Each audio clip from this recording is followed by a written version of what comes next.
আসসালামু আলাইকুম, welcome to শেতুস lifestyle. কেমন আছেন সবাই? চলে এলাম আপনাদের সাথে আমাদের 7th অ্যানিভার্সারির একটি মিনি ব্লগ শেয়ার করার জন্য।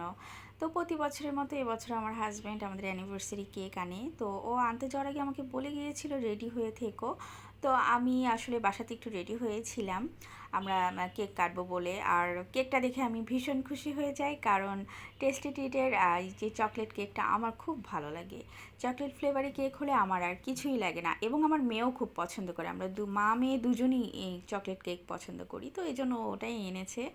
তো তারপরে কেকটা বের করে দেখি আসলে 7th অ্যানিভার্সারিটা, বছর 7টা বছর যে কীভাবে একসাথে পার হয়ে গেল চোখের পলকে, সময় খুব দ্রুতই চলে যাচ্ছে। তো এটাই বলছিলাম। তো এর মধ্যে আমি আরেকটা কথা শেয়ার করে নিই। এবার কিন্তু আমি যেহেতু আমি কালো একটি কুর্তি পরেছি, এর সাথে আমি আমার বিয়ের ওড়নাটা ইউজ করেছি, কারণ বিয়ের ওড়না কিন্তু রেখে দেওয়া হয়, কিছুতেই পরা হয় না। তো এই সুযোগে আমি আজকে পরে নিয়েছি। তো তারপরেই আমরা কেক কাটিং করি একসাথে। কেক কাটিং করার পরে আমাকে যখন খাইয়ে দেয়, আমার মেয়ে বলে আমি কখন খাবো। ওর জন্যে আসলে আমরা খুব হাসাহাসি করছিলাম এটা নিয়ে, যে ও কেক কখন কাটা হবে সে অপেক্ষাতে আছে। আসলে বাচ্চারা এটাই করে। তো তারপরে কেক কাটা হয়ে গেলে আমরা কিছু স্টিল পিকচার তুললাম।